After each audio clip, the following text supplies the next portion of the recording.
Last night, a patient sat across from me and asked a question I have heard in some form for more than 2 decades of practice. She said, "Doctor, I am doing everything right.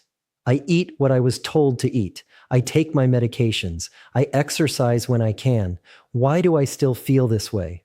And I had to tell her something that most physicians will never say out loud during a 15-minute appointment.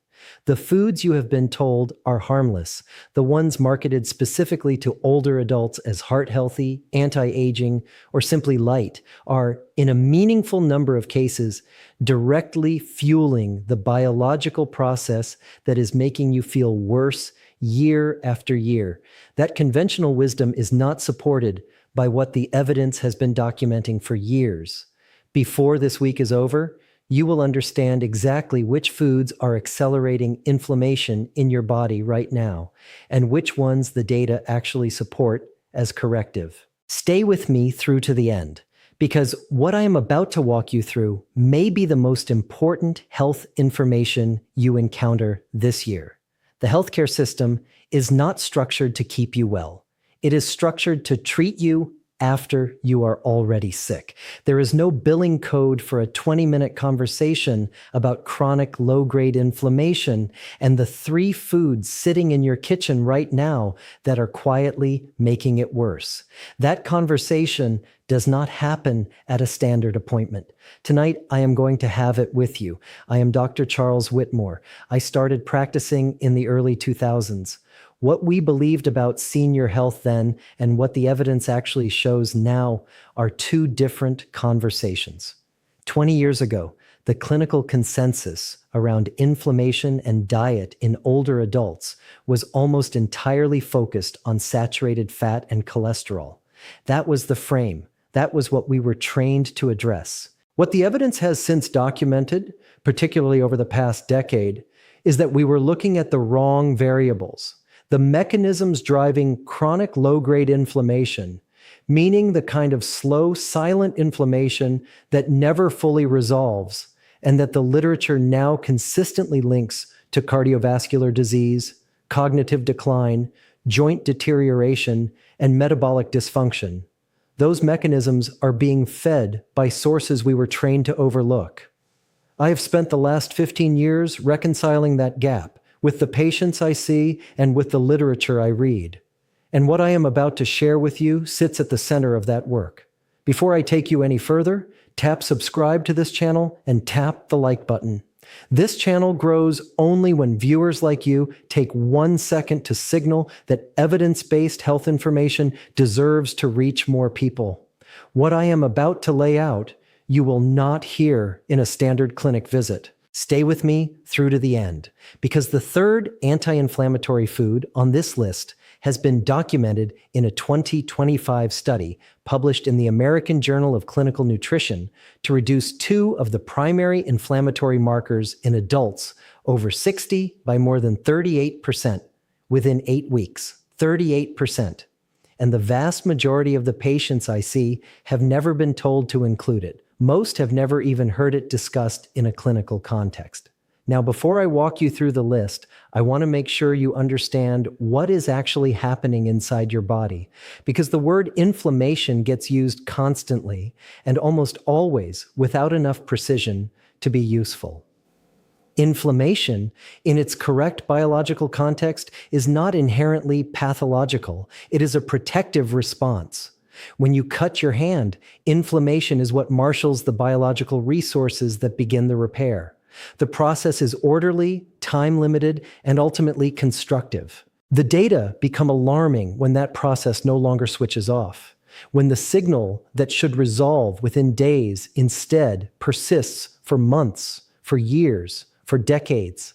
The literature calls this state chronic low-grade inflammation, and what it means in plain language is this: your immune system is producing a low, steady output of inflammatory compounds, the same ones that are useful in short bursts, but in persistent low-level quantities, they function more like a pressure gauge reading slightly wrong every single day. The needle is never where it should be. The reading is off by a fraction. And over 10 or 20 years, that fractional misalignment becomes structural damage, After age 60, the body's ability to regulate this process degrades measurably. The biological checkpoints that once shut inflammation down lose sensitivity. Certain immune cells become, in the language of the literature, senescent, meaning they have lost functional precision and now produce inflammatory compounds almost continuously. This is not a disease in the traditional sense. It is an aging process, but it is one that food choices can either accelerate dramatically or restrain significantly. And that distinction between acceleration and restraint is what I want to map out clearly for you tonight. Before we go further, I'd like to ask you directly, what is your current age? Are you in your 60s, 70s, perhaps even older? And have you noticed that your joints, your energy, your digestion, or your mental clarity have felt persistently off in the last year? Even without a clear diagnosis attached to it, write your age and one word describing it in the comments. I read them.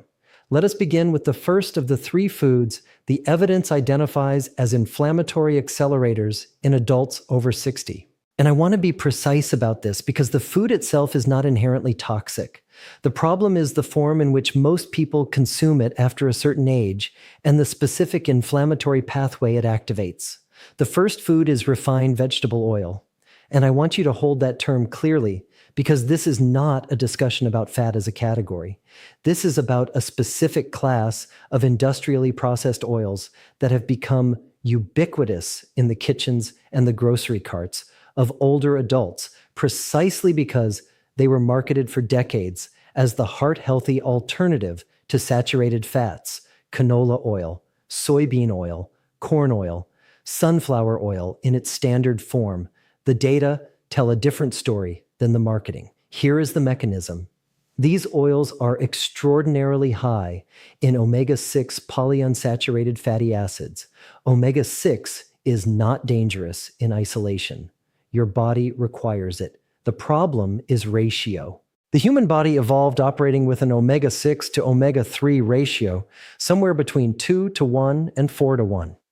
When researchers examine the dietary patterns of adults over 60 in the United States today, they consistently document ratios of 15 to 1, 20 to 1, in some cases higher. Think of that ratio as a balance scale that has been knocked progressively out of alignment. Each additional tablespoon of refined vegetable oil used in cooking, each processed food manufactured with these oils, adds weight to one side of that scale. And when the scale tips far enough, the body's inflammatory signaling loses its counterbalance. The specific compound implicated here is arachidonic acid, which is a fatty acid derived from excess omega-6 that the body converts directly into pro-inflammatory signaling molecules, including a class of compounds called prostaglandins and leukotrienes. These are the same molecular messengers that anti-inflammatory medications like ibuprofen are specifically designed to suppress. In other words, you may be consuming a food that requires a drug to partially counteract its effects, and the drug has its own risks for older adults, including kidney stress and gastrointestinal damage.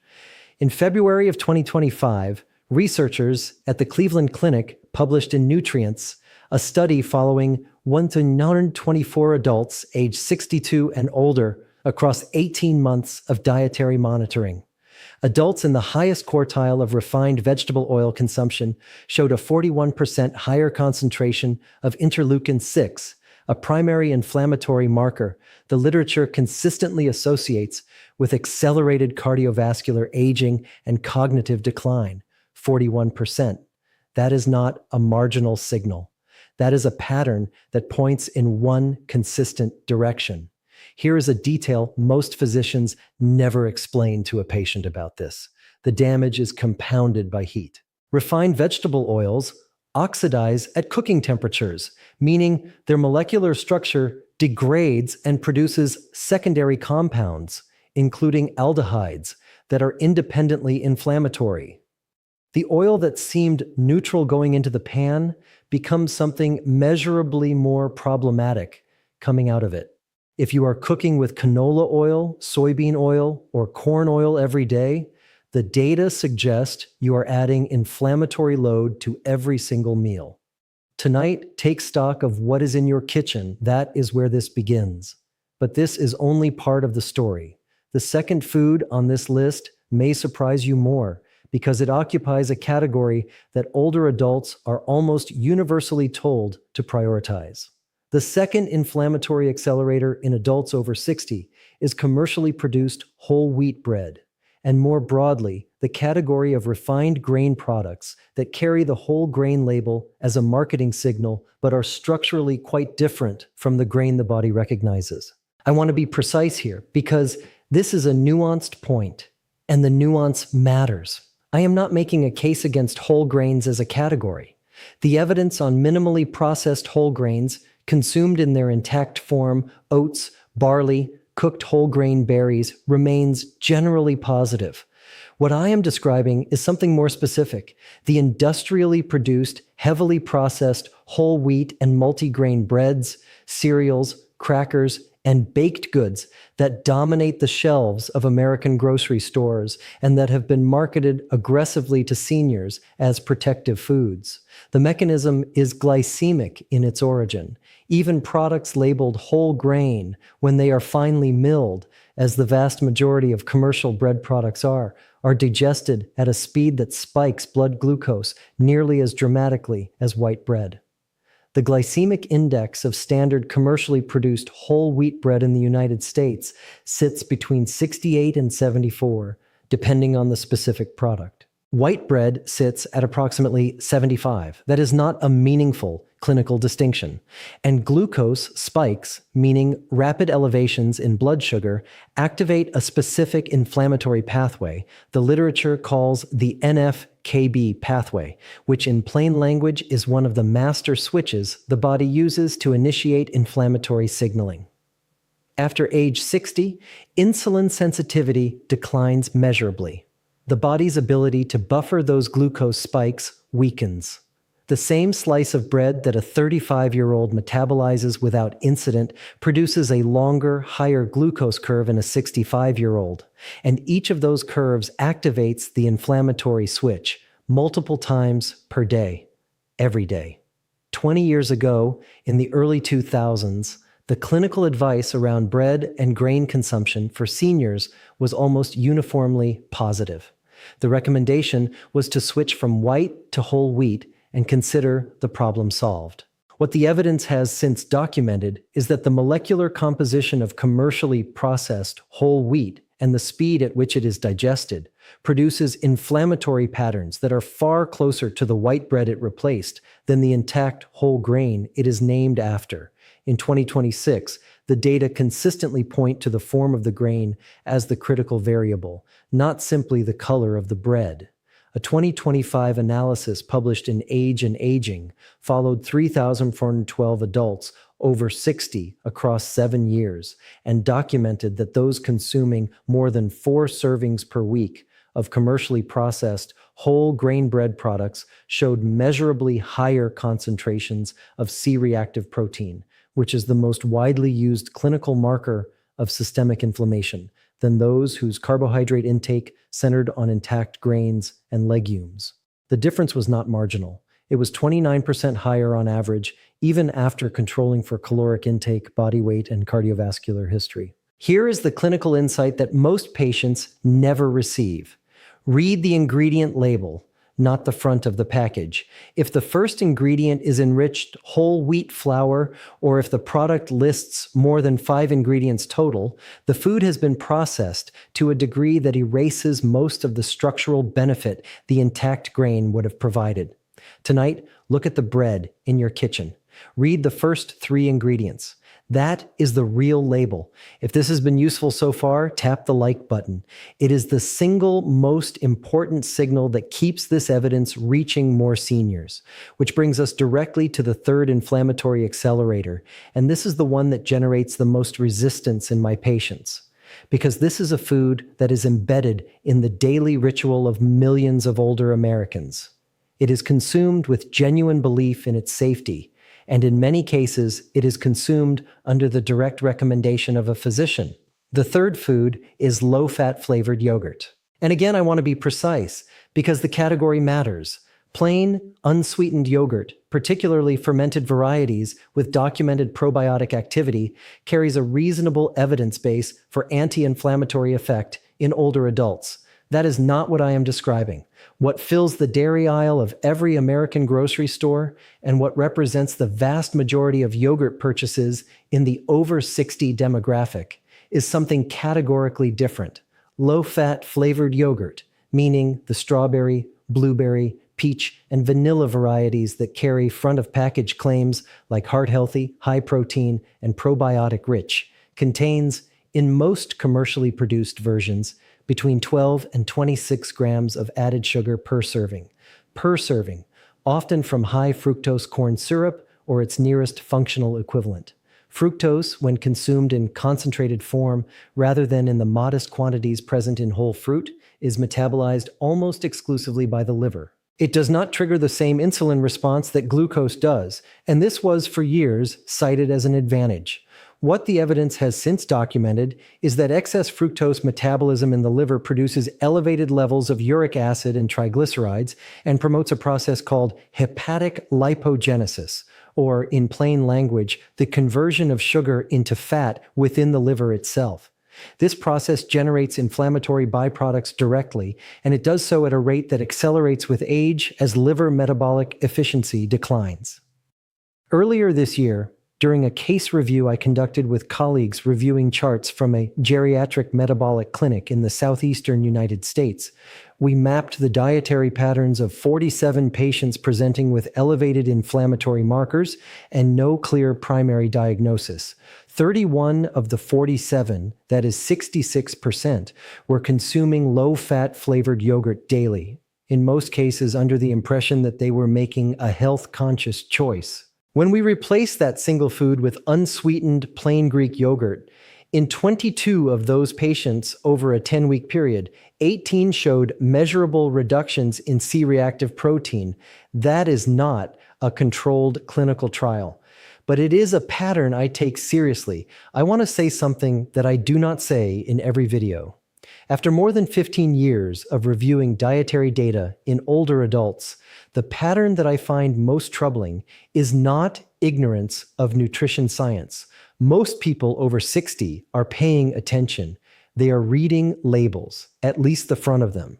They are buying the foods the packaging tells them are safe. The problem is that the packaging is not designed to inform.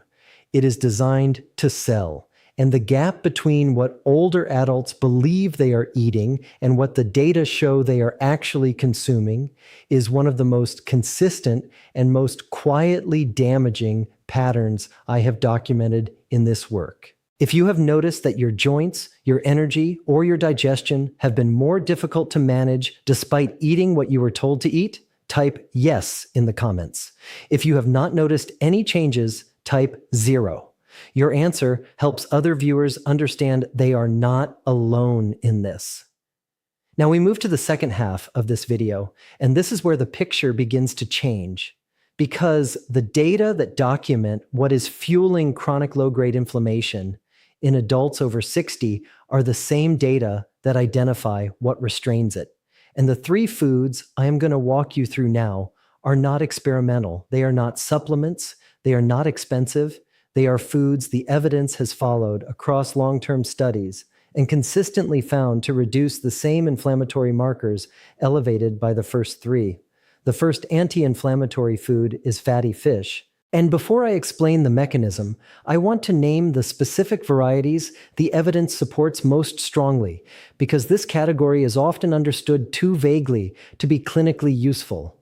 Sardines, wild-caught salmon, mackerel, herring, anchovies. These are the 5 varieties that appear with the most consistency in the literature on inflammation and aging. They share a common biochemical characteristic that the data link directly to inflammatory regulation: high concentrations of long-chain omega-3 fatty acids, specifically eicosapentaenoic acid, or EPA, and docosahexaenoic acid, or DHA. Here is the mechanism. EPA and DHA are the direct biological counterweight to the omega-6 derived arachidonic acid I described earlier. They compete for the same enzymatic pathways, meaning that when EPA and DHA are present in sufficient concentration, the body's production of the pro-inflammatory prostaglandins and leukotrienes I referenced is actively suppressed. This is not a marketing claim. This is basic competitive biochemistry, and the clinical data on its effects in older adults are among the most consistent in the nutritional literature on aging.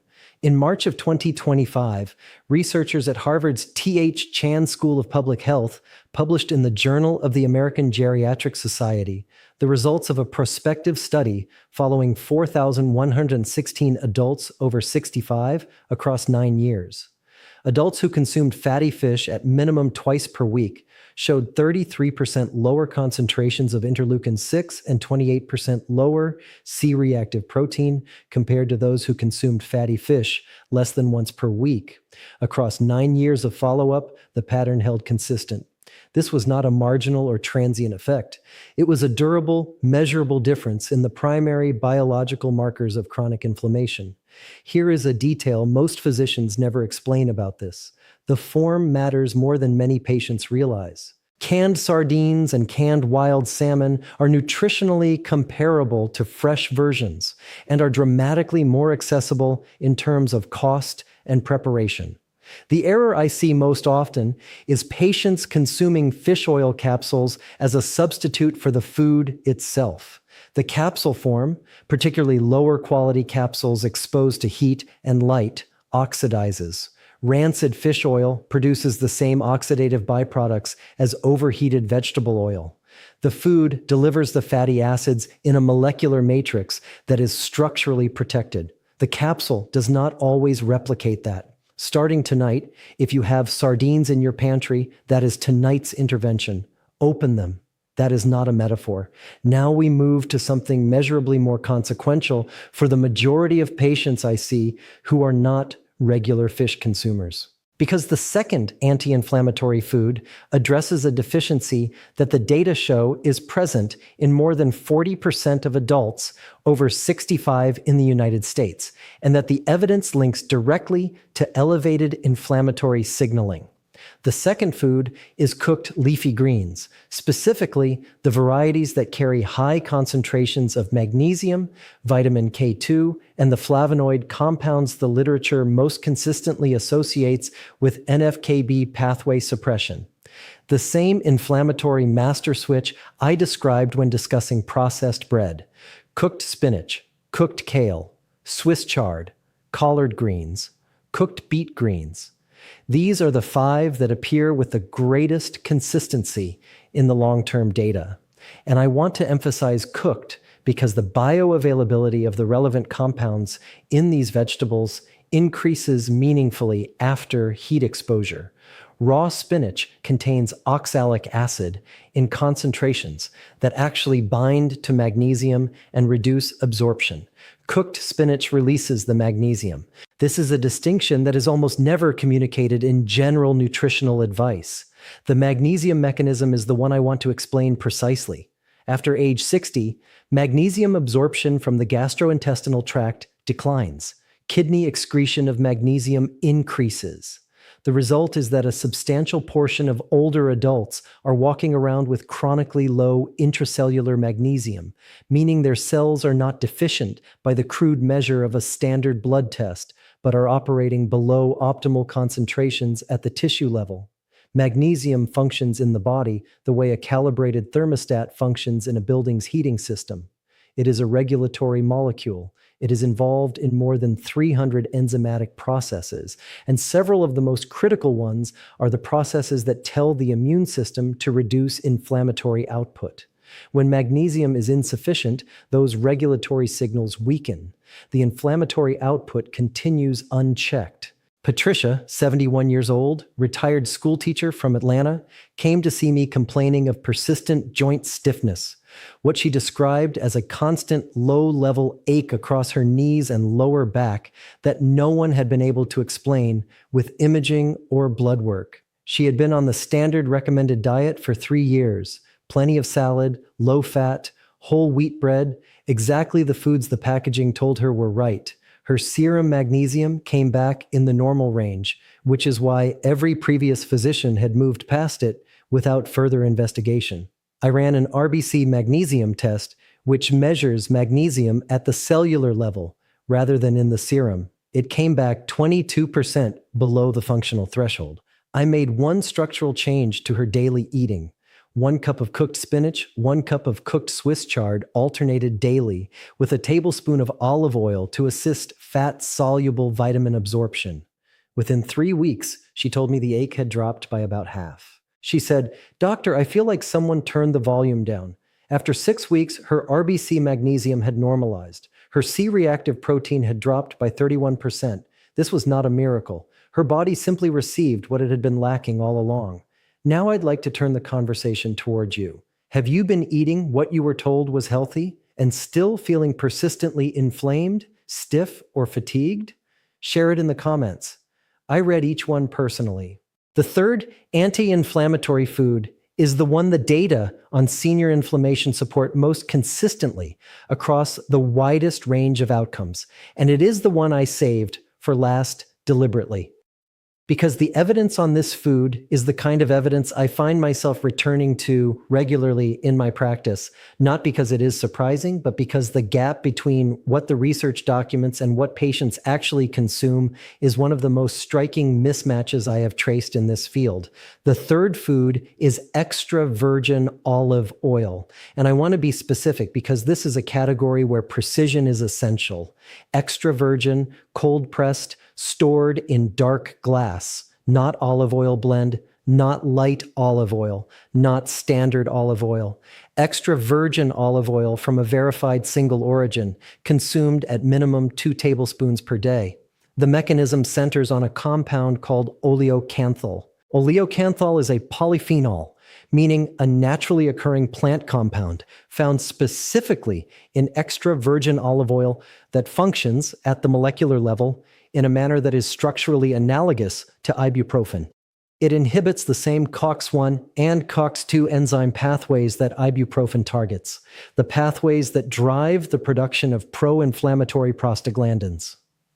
The concentrations required to replicate a pharmaceutical dose of ibuprofen are higher than what 2 tablespoons deliver, but the clinical data on sustained daily consumption across months and years show cumulative anti-inflammatory effects that are both measurable and durable. In addition to oleocanthal, extra virgin olive oil contains a class of polyphenols called hydroxytyrosol and oleuropein, both of which the literature has documented as suppressors of NF-κB inflammatory signaling. The same master switch I have now referenced 3 times in this video, because it is genuinely the convergence point of most of what we are discussing.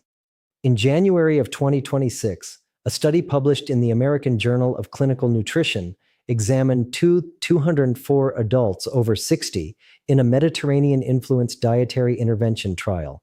Participants who consumed more than 2 tablespoons of extra virgin olive oil daily showed across 26 weeks a 38% reduction in interleukin-6 and a 34% reduction in C-reactive protein compared to the control group using refined vegetable oil as their primary cooking fat. Those are the numbers I referenced at the opening of this video. And they reflect a consistent pattern across the literature that goes back more than a decade, now further supported by recent data that specifically examine the older adult population. Here is the clinical insight that most patients do not receive. The mistake I most commonly see is using extra virgin olive oil for high heat cooking. Oleocanthal and the polyphenol compounds are heat sensitive above 375 degrees Fahrenheit. At high heat, you are destroying the precise compounds responsible for the anti-inflammatory effect. Use extra virgin olive oil as a finishing oil. Drizzle it on cooked vegetables after they come off the heat. Add it to cooked legumes. Drizzle it directly on cooked fish. Use it in dressings. The therapeutic compounds survive and reach your bloodstream intact. There is someone in your life, a spouse, a sibling, a parent, a close friend who is over 60 and has been eating what they were told to eat without understanding that some of those foods may be working against them. Share this video with them. That one share might be the most important thing you do this week. Now, I will walk you through exactly how to put this into practice, starting tonight. Tonight, before you go to bed, do one thing. Open your kitchen and remove the refined vegetable oil. Replace it, starting tomorrow morning, with extra virgin olive oil. That is the first and most structurally impactful change the data support. Tomorrow morning, look at the bread in your kitchen. Read the first ingredient on the label. If it is any form of wheat flour, even labeled whole wheat, and if the product contains more than 5 ingredients, set it aside. Replace it this week with cooked oats, barley, or a sourdough made from minimal ingredients and a long fermentation process, which the data show substantially changes the glycemic profile. This week, plan 2 meals built around fatty fish. Sardines on a bed of cooked greens with extra virgin olive oil drizzled over the top is not a complicated preparation. It is also one of the highest density anti-inflammatory meals in the literature on senior nutrition. It addresses 3 of the corrective interventions simultaneously. Starting tonight and every night this week, include 1 cup of cooked leafy greens with your evening meal. Spinach, kale, Swiss chard. Cooked, not raw, with a tablespoon of extra virgin olive oil added after cooking. Replace low-fat flavored yogurt this week with plain, unsweetened Greek yogurt, full fat if tolerated.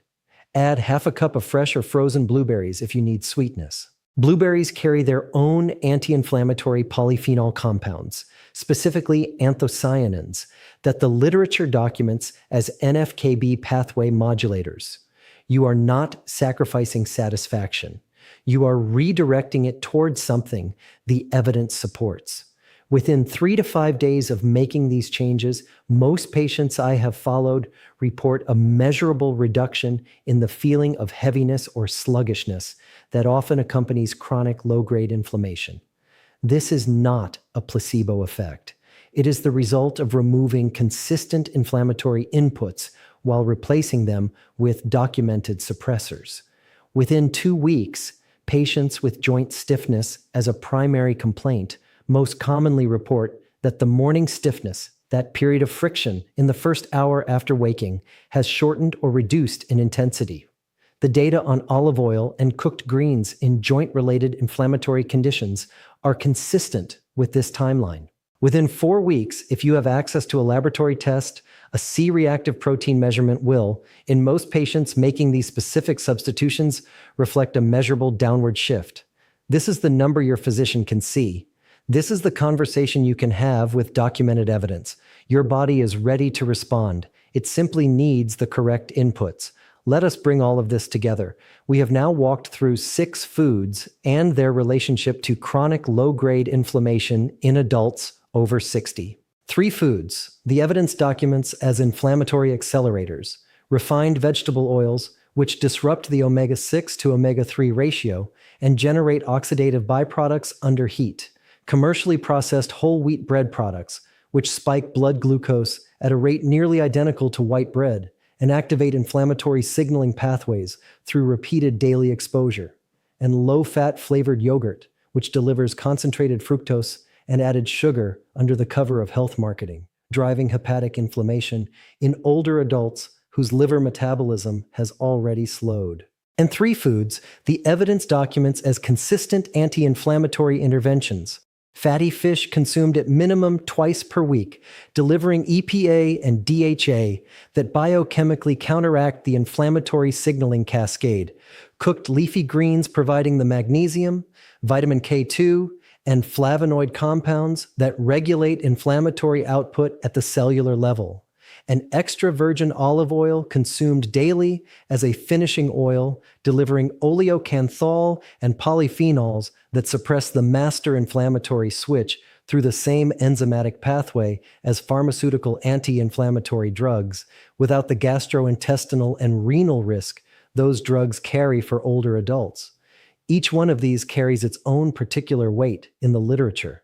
but layered together into a consistent daily pattern, they represent the kind of dietary restructuring that the evidence consistently documents as capable of producing measurable, clinically significant reductions in chronic low-grade inflammation within weeks. Which of these 6 foods did you recognize in your own daily eating right now?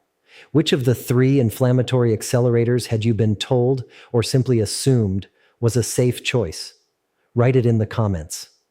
I read everyone. One final note. Everything I have shared tonight is general medical information grounded in published research and years of clinical experience. Every person's situation is unique. Before making changes, particularly if you are currently on medication for cardiovascular disease, diabetes, or kidney function, have a full, honest conversation with your own physician. That is not a legal disclaimer. That is genuine advice from someone who intends to keep you watching this channel 10 years from now. Take care of yourself, starting tonight.